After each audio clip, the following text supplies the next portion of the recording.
Buenos días. Voy a exponer la comunicación, una revisión de la coeducación en los manuales de lengua y literatura de primaria.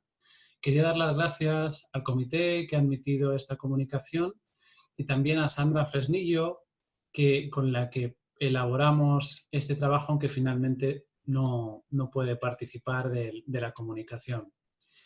Un tema que en estos días cada vez tiene más importancia es el manual el manual de texto que usan los alumnos. ¿Qué modelos nos ofrece, no? Parece algo bastante inocuo, pero de una manera más o menos implícita o no, o a veces en textos como tal o en ejemplificaciones concretas, podemos ver que transmiten una serie de imágenes que van a moldear en un cierto grado quiénes son nuestros alumnos. En este caso nos interesa en relación a la cuestión del género. Para ello vamos a ver un marco teórico y vamos a analizar un caso de un libro de texto con la presencia de ciertas imágenes de hombres, mujeres, edades, profesiones, para valorar sobre este manual cómo nos puede llevar a pensar que los proyectos coeducativos, que bueno, ya llevan un tiempo y forman parte del marco legal, tienen unas ciertas limitaciones. Vamos a hablar del marco teórico. Coeducar no es yuxtaponer en una misma clase de individuos de ambos sexos, ni tampoco es unificar, eliminando diferencias, ¿no? Es decir, el objetivo que se pretende con la coeducación no es reducir las diferencias entre géneros, sino establecer precisamente identidades diferenciadas, pero en igualdad. El tema de la identidad es muy relevante porque cuando lo pensamos, muchas veces tendemos a pensar la identidad o algunos otros valores positivos, como pueda ser la igualdad, en el sentido de la no diferencia.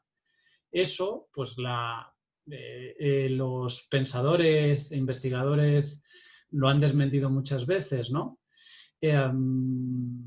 Pensando en términos de identidad, por ejemplo, la teoría rickeriana nos plantea que la identidad tiene que ver con la diferencia, tiene que ver, o sea, no tiene que ver con la diferencia en el sentido de que uno sea más que otro, sino tiene que ver con la constitución como alguien propio distinto del otro, si no, no hay identidad.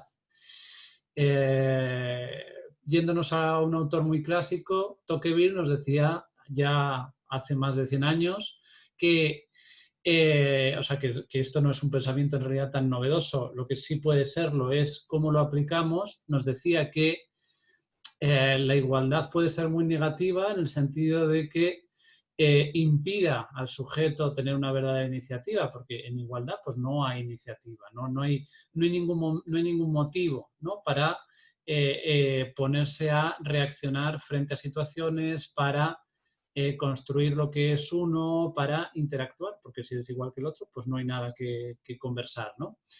Por eso decimos que no es uniformar esas mentes, sino que es enseñar a respetar lo diferente y disfrutar de la riqueza que ofrece la variedad. En este sentido, claro, esta comunicación va dirigida a plantearnos las limitaciones que han podido tener los proyectos, ¿no? que ha habido hasta ahora en relación a la ecoeducación con los libros de texto, ¿no? Nos plantean Subirats y Bruyet que la falta de combinación de contenidos, metodologías, modelos, valores, conllevó la aceptación de manera generalizada de los imperantes en la parte masculina. La educación femenina hasta aquel momento quedó relegada, sesgada, olvidada y silenciada. Es decir, durante un tiempo, bueno, pues ha habido un modelo predominante que desde esta cita y desde estos años más o menos, desde los años 90 en adelante, pues se está intentando modificar, ¿no? Y así incluso institucionalmente aparece, ¿no? Por ejemplo, en la Consejería de Educación de Andalucía, nos dice que el contenido de los libros de texto refleja una visión de la realidad que corresponde a modelos sociales hegemónicos. Una visión patriarcal, androcéntrica, en el que, bueno, pues el referente esencial son los hombres. Claro, tenemos que plantearnos el hecho de que aquello que está más presente se establece como lo normativo y lo que no aparece, pues como lo que queda exterior, lo que queda como unido a eso normativo, ¿no? Pero siempre en una posición de subordinación. Entonces, el Subirats también nos dice que ya, bueno, pues hace ya unos cuantos años, en los años 90, señaló la necesidad de incluir en los análisis de texto de variables cualitativas como la actitud con la que se representan los distintos sexos, el discurso de los personajes, sus cualidades o la caracterización psicológica, ¿no? En esta comunicación vamos a comentar tanto aspectos de tipo cuantitativo como cualitativos. Podemos ver el número de veces que se presenta una determinada imagen y también la forma con la que se presenta, que es lo que nos plantea Subirats. En este ámbito, como decía, tenemos mucha investigación, como se puede ver, incluso desde los años 80 en realidad, hasta la actualidad, ¿no? Estos no son todos los estudios, son simplemente algunos que hemos consultado, que nos plantean la presencia de un currículum oculto. Es decir,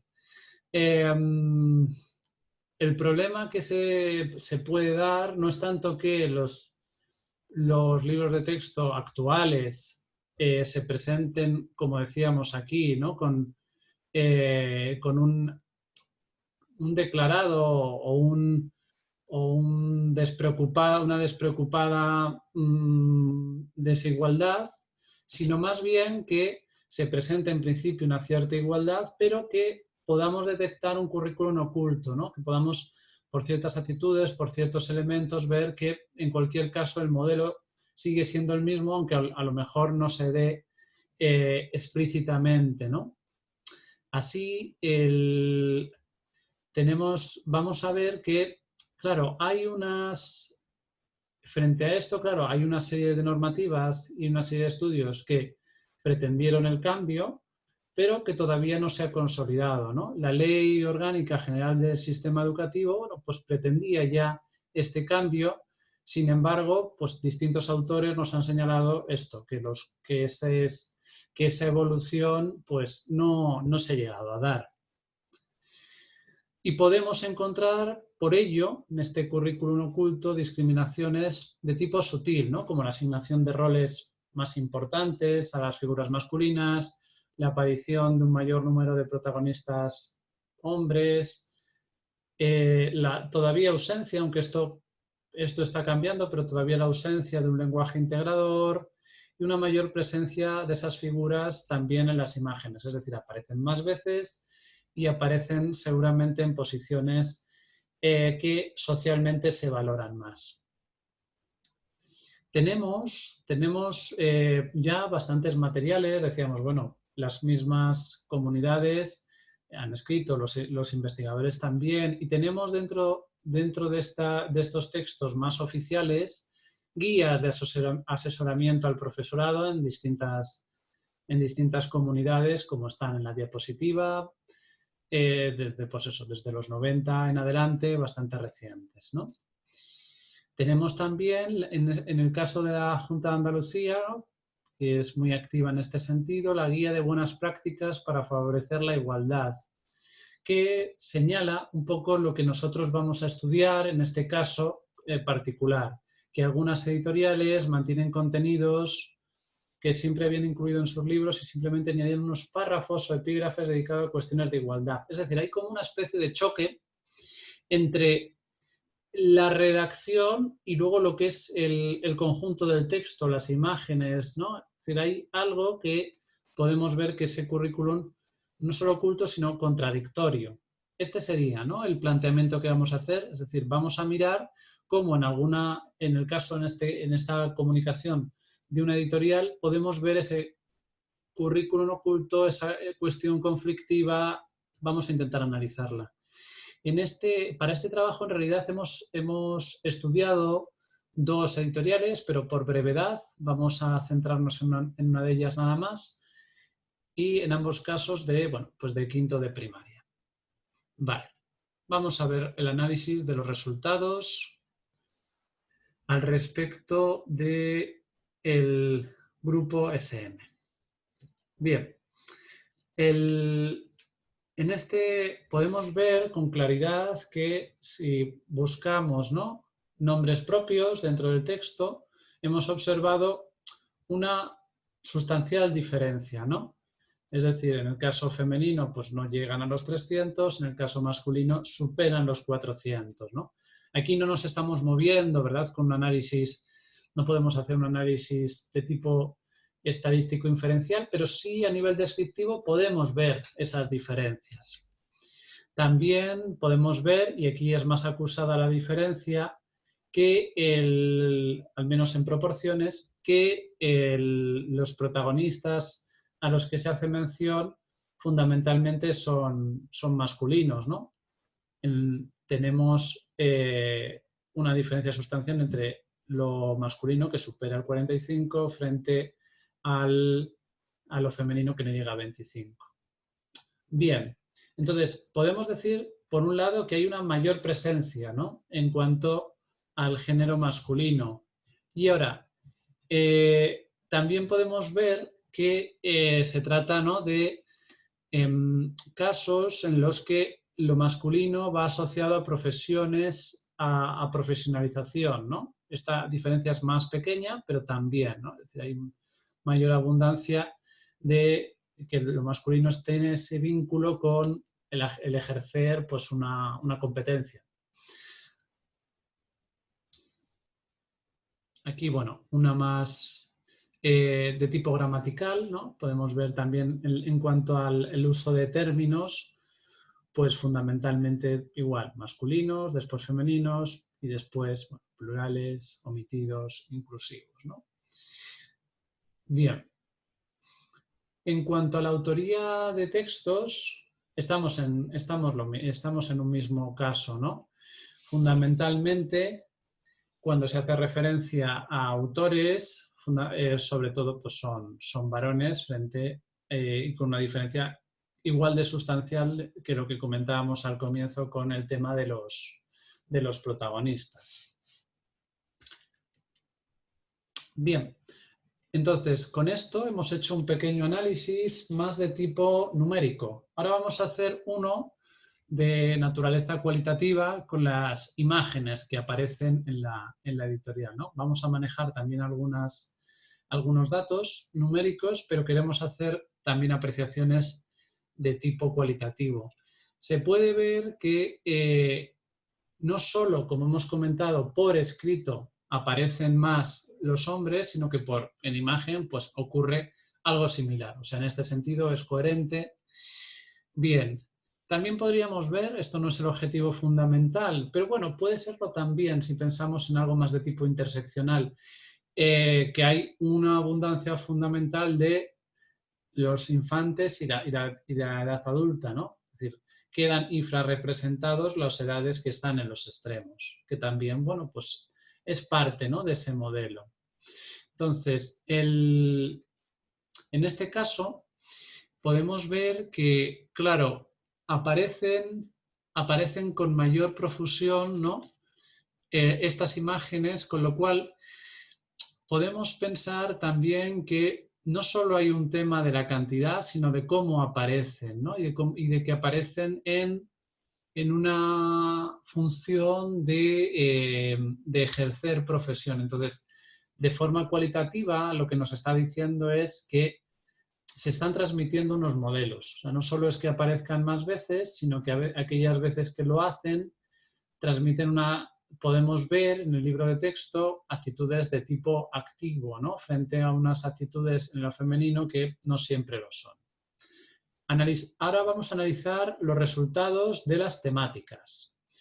Bien, no se han encontrado temáticas que posibiliten la prevención de la violencia de género o la corresponsabilidad de obligaciones familiares, ¿no? Es decir, a nivel también cualitativo podemos observar que no se está tratando, no se están trabajando temas relativos a estos conflictos, ¿no? Entonces eso nos da un modelo. Es decir, lo mismo, no solo aparecen más veces o menos, sino que la orientación del texto va dirigida a generar unos modelos y a lo mejor no compensar aspectos que serían necesarios para esta coeducación. No se fomenta el análisis de los medios de comunicación donde hay sexismo, como por ejemplo anuncios publicitarios, ¿no? Pueden aparecer y no se contrastan, ¿no? No se les da una valoración. Entonces, ahí vemos claramente que nos encontramos con que estos libros, este es un ejemplo, es una muestra muy pequeñita, pero nos da algunos indicios de lo que estamos comentando en relación a cómo la imagen no acaba de ser ni igualitaria por la presencia, ni por la forma, ni por la cualidad en la que aparecen este modelado, ¿no? Que es, bueno, por las imágenes, las referencias que hay en el libro de texto. Entonces, como conclusiones, podemos ver esta editorial y también Santillana, que la hemos trabajado, aunque no, en esta comunicación no la exponemos por brevedad, parece que siguen sin incorporar las recomendaciones de perspectiva de género, pese a exigencias legislativas, y los libros de texto, por lo tanto, tienen carencias, ¿no? en esta cuestión coeducativa. Por ello, resulta clave resaltar la importancia de dotar al profesorado de herramientas críticas. Es decir, los libros de texto hay que reivindicar que cambien, pero posiblemente no lo hagan en un plazo corto. Entonces, una conclusión necesaria para abordar esta cuestión es que el docente tenga sentido crítico y lo pueda aplicar con sus alumnos y con sus alumnas para que vean estas cuestiones de coeducación.